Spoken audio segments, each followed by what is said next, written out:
So now I want to cover the other way of thinking about the modes, which I refer to as parallel thinking. In the previous lesson we covered derivative thinking, and that's where we looked at the major scale that each mode was derived from. Well, what parallel thinking refers to is the major scale that comes from the same letter name as each mode. So if you're talking about D Dorian, the parallel major scale would be the D major scale. Or if you're talking about C sharp Phrygian, the parallel major scale would be the C sharp major scale. And when you compare the mode to its parallel major scale, you'll see that certain notes in the mode have been altered, are different than what you would see in the major scale. And it's those differences that really cause the mode to have its unique sound.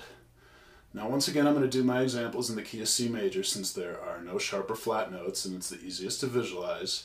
And if you're not there already, you might want to follow along on the page at my website that corresponds to this lesson. So you might remember from before that I said that the major scale and the Ionian mode are the exact same thing. So if you read down the line C major and C Ionian, you can see there is no difference at all between the two. As for the Dorian mode, if I compare the D Dorian mode to the D major scale, you can see that D major has an F sharp, whereas the Dorian mode has an F natural. And major scale also has a C sharp, whereas the Dorian mode has a C natural. So both the third and seventh are flatted. And that flatted third, tells you that the Dorian is a minor mode. For the Phrygian mode, I'll go ahead and compare the E Phrygian mode to the E major scale. And you can see that the second degree is flatted, the third, sixth, and seventh degrees are also all flatted. So that flatted third tells you it's a minor mode, and that flatted second gives it a little bit of an exotic sound. So the Phrygian mode has a flat 2, a flat 3, a flat 6, and a flat 7.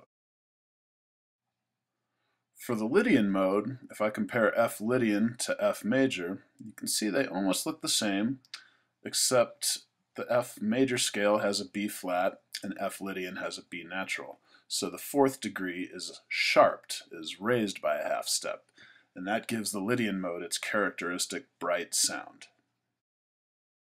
Now for the Mixolydian mode, if I compare G Mixolydian to G major, you can see they also almost look the same, but the seventh degree is different. G major has an F sharp, G Mixolydian has an F natural.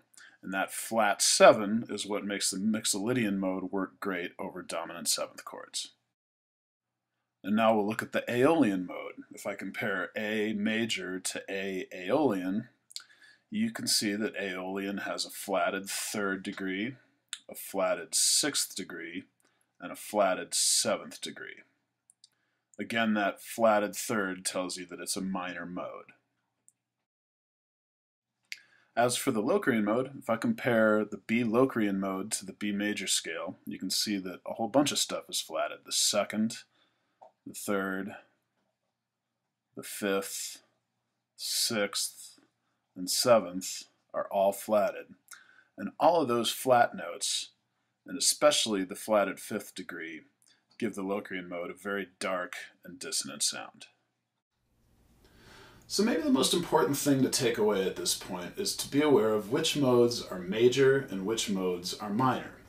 If you remember from the practical music theory mini-clinic, minor refers to a chord or a scale that has a flatted third degree. There are 3 modes that are considered minor modes. These would be the Dorian, Phrygian, and Aeolian modes. Now the Locrian mode also has a flatted third, but in addition to that it has a flatted fifth, and that puts it in a different category, which would be diminished. And then the major modes are the other 3. Those would be Ionian, Lydian, and Mixolydian. Those have a natural third degree, therefore they work best with major chords. Generally speaking, which notes are sharp or flat within a mode determines what the mode sounds like and what chord it works best with. And that's what I'm going to be covering in the next lesson.